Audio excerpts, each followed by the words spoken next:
Hello guys, welcome back to my channel. ఈరోజు మనం ఏం మాట్లాడదామంటే ఒక ఫ్రెషర్గా ఒక స్టూడెంట్ గ్రాడ్యుయేషన్ అయిపోగానే జాబ్ ఇండస్ట్రీలోకి అడుగు పెడితే ఎంత సాలరీ ఉంటుంది యావరేజ్ మీద, డిఫరెంట్ ఇండస్ట్రీస్ గురించి మాట్లాడుకుందాం. ఎంత సాలరీ ఉంటుంది, ఆ సాలరీలో ఎంతవరకు సేవ్ చేసుకోవచ్చు అండ్ ఎంతవరకు ఎక్స్పెన్సెస్కి వెళ్ళిపోతాయి. అదే కాకుండా ఇండియా నుంచి వచ్చినట్టయితే స్టూడెంట్ లోన్ మీద వస్తే ఆ స్టూడెంట్ లోన్ కట్టుకోవాలి.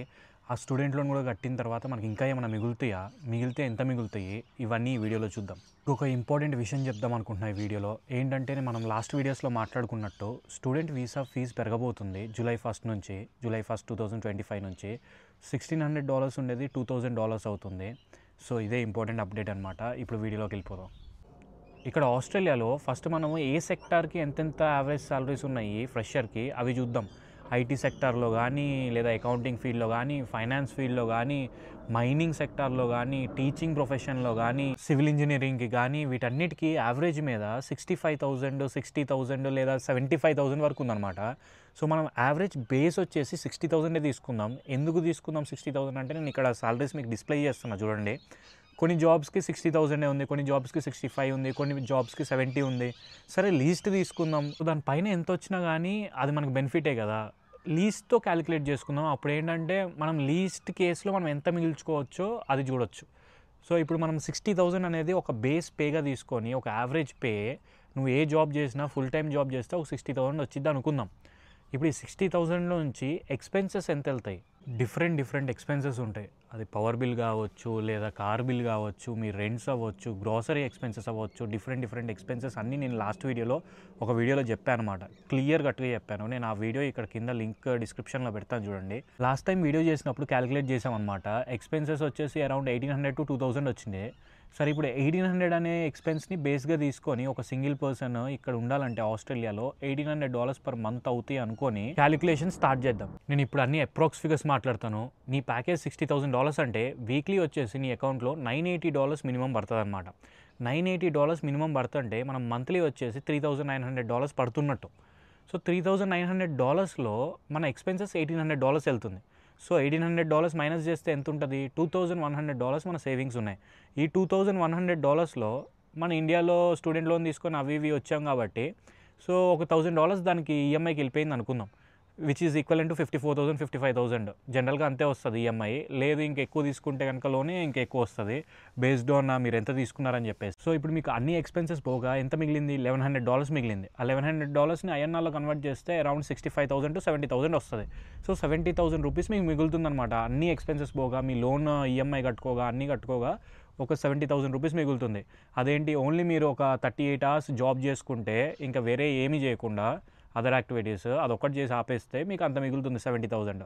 అది కాకుండా నేను చెప్పేది ఏంటంటే, ఒక 2 hours ఊబర్ చేశారనుకోండి, ఒక $40 సంపాదించుకోవచ్చు. $40లో ఒక $10 ఎక్స్పెన్స్కి పోయిన ఫ్యూయల్ ఎక్స్పెన్స్, ఇంకో $30 అయితే మనకు మిగులుతాయి. సో ఇలా మీరు 5 days చేశారనుకోండి, 2 hours, మీకు ఎంత అవుతుంది అప్పుడు? 5 3s are 15, విచ్ ఈజ్ $150 అవుతుంది అనమాట. సో ఆ $150 మీరు జస్ట్ డైలీ $30 కదా అని అనుకోవచ్చు. కానీ ఇప్పుడు మీరు మంత్లీ క్యాలిక్యులేట్ చేసుకుంటే $600 అవుతుంది. అది లంసమ్ $600 అవుతుంది. ఆ $600తో మీ ఇంటి రెంట్, మంత్లీ ఇంటి రెంట్ మొత్తం వెళ్ళిపోతుంది అనమాట. అలా మనం ప్లాన్ చేసుకుంటే ఇంకొంచెం ఎక్కువ సేవ్ చేసుకోవచ్చు అనమాట. సో ఇప్పుడు ఆ $600 మళ్ళీ మంత్లీ మీకు ఆ 70,000కి యాడ్ అవుతుంది కదా. ఆ $600 యాడ్ అవుతాయి, which is equal to already మీరు 1 lakh ఇక్కడ చేస్తున్నారు, 1,10,000 వరకు చేస్తున్నారు అనమాట. అండ్ సాటర్డే సండే మీరు ఆల్రెడీ ఖాళీగా ఉన్నారు. కొంతమంది ఏం చేస్తారంటే ఈ 5 days వర్క్ చేయరు. ఈ 5 days 2 hours వర్క్ చేసుకొని $150 సంపాదించి, లేదా $200 సంపాదించి, అలా కాకుండా ఓన్లీ సాటర్డే సండే ఉంటుంది కదా. ఈ సాటర్డే సండేలో ఏదో ఒక రోజు సెలెక్ట్ చేసుకొని ఆ రోజు ఫుల్ డే వర్క్ చేసుకుంటారు. వర్క్ చేసుకుంటే వాళ్ళకేంటి అరౌండ్ $200 అలా వస్తుంది. $50 పెట్రోల్కి వెళ్ళిపోయినా కానీ ఆ $150 మిగులుతుంది అనమాట వీక్లీ. మళ్ళీ ఇది చేసినా కానీ సేమ్ అవుతుంది. ఆ $150 మిగులుతుంది weekly, which is equal to $600 monthly అనమాట. అంత కాదనుకున్నా కానీ మినిమమ్ ఒక 1 lakh ప్లస్ అయితే మిగులుతాయి అనమాట. నీ లోను అంతా వెళ్ళిపోయిన తర్వాత ఒక 1 lakh అయితే మిగుల్చుకోవచ్చు మనం. ఒకవేళ నువ్వు కనుక ఫుల్ టైం చేసి మంచిగా ఊబర్ అది ఇది చేసుకుంటూ ఉంటే, ఒక రోజన్న సాటర్డే సండే గ్యాప్ దొరికినప్పుడు 100% నీకైతే ఒక 1 lakh మిగిలే ఛాన్సెస్ ఉన్నాయి. ఇక్కడ కూడా మళ్ళీ డిస్క్లైమర్ అనమాట, అందరూ $1,800 ఖర్చు పెడతారని లేదు. కొంతమంది $1,400, $1,500 ఖర్చు పెట్టచ్చు, కొంతమంది $2,500 ఖర్చు పెట్టచ్చు, లేదా కొంతమంది అసలు మొత్తం ఖర్చు పెట్టచ్చు. ఫర్ ఎగ్జాంపుల్ వీకెండ్స్ వస్తాయి, వీకెండ్స్ రాగానే ఫుల్ చిల్లింగ్ మామ అది ఇది అంటే మొత్తం అయిపోయినాయి. వచ్చిన వీక్లో పే మొత్తం ఆ పబ్బులకి టబ్బులకి తగలబెట్టమే సరిపోతుంది అనమాట. ఇప్పుడు ఈ 60,000లో ట్యాక్స్ ఎంత కడుతున్నామో కూడా చూద్దాం. ఈ 60,000కి వచ్చేసి నువ్వు ట్యాక్స్ ఎంత కట్టాలంటే $8,788 కట్టాలి. అంటే $8,788 నువ్వు ట్యాక్స్గా కట్టాలి. కట్టిన తర్వాత దీన్ని ఎంత క్లెయిమ్ బ్యాక్ చేసుకోవచ్చు అంటే అరౌండ్ $2,000 to $2,500 అయితే ఈజీగా క్లెయిమ్ చేయొచ్చు. అది కాకుండా నీ జాబ్ వచ్చేసి ఎక్కువ తిరిగే జాబ్ అనుకో, ఫర్ ఎగ్జాంపుల్ నీకు 2 కంపెనీస్ ఉన్నాయి ఇక్కడే ఎడ్లైడ్లో, ఆ 2 కంపెనీస్కి అటు ఇటు స్విచ్ అవుతూ ఉంటావు. సో అప్పుడు నువ్వు ఎక్కువ క్లెయిమ్ చేయొచ్చు అనమాట. ఈ ట్రావెలింగ్ ఎక్స్పెన్సెస్ కానీ అవి ఇవి చూపించుకోవచ్చు. అది డిపెండ్స్ ఆన్ జాబ్, ఎంత క్లెయిమ్ చేసుకోవచ్చు కూడా డిపెండ్స్ ఆన్ జాబ్. అది ఒక 3,000 దాకా క్లెయిమ్ చేశారనుకోండి ఆ తిప్పలు ఈ తిప్పలు పడి, సో 5,788 అయితే నువ్వు కట్టాల్సిందే ట్యాక్స్. మిగతా 3,000 నీకు బ్యాక్ వస్తాయి అనమాట. నువ్వు ఫైల్ చేసినప్పుడు, ట్యాక్స్ ఫైల్ చేసినప్పుడు ఆ 3,000 మళ్ళీ వచ్చి నీ అకౌంట్లో పడుతుంది, విచ్ ఈజ్ ఈక్వల్ టు 1,50,000 1,60,000. అది కూడా నీకు మళ్ళీ సేవింగ్ లాగానే కదా. ఒకవేళ ఎవరైనా క్యాలిక్యులేషన్ ఎక్స్పర్ట్స్ చూస్తూ ఉంటే ఈ వీడియో, వాళ్ళు అడగొచ్చు నన్ను, ఏంద్రా ఇదేంటి నువ్వు 60,000 ప్యాకేజ్ అన్నావు, మంత్లీ 3,900 వస్తుంది, జనరల్గా 4,000 ఎవో రావాలి కదా అంటే, నేను వీక్లీ పే క్యాలిక్యులేట్ చేశా కాబట్టి అందుకని తేడా వచ్చిందనమాట. జనరల్గా ఏంటంటే ఒక మంత్కి 4 వీక్స్ ఉంటాయి కదా, 12 మంత్స్ ఇయర్కి, 12 4s are 48 వీక్స్, కానీ జనరల్గా 52 వీక్స్ ఉంటాయి ఇయర్లో. కానీ నేను 48 వీక్స్ తీసుకొని క్యాలిక్యులేషన్ చేసి చెప్పా కాబట్టి కొంచెం తేడా వస్తుంది. మీరు ఎప్పుడైతే ఎక్స్ట్రా 1 మంత్ కూడా యాడ్ చేస్తారో సో యావరేజ్ అయ్యి మంత్లీ పే పెరుగుతుంది అనమాట. కానీ ఇప్పుడు కామెంట్స్ చేసేయకండి, ఇది తప్పు చేసావు క్యాలిక్యులేషన్, అది తప్పు చేసావు అని చెప్పేసి. ఇంత కాంప్లెక్స్ ఎందుకమ్మా, డైరెక్ట్ ఓన్లీ మంత్లీ సాలరీ తీసుకొని చెప్పేస్తే అయిపోతుంది కదా అని మీరు అడగొచ్చు నన్ను.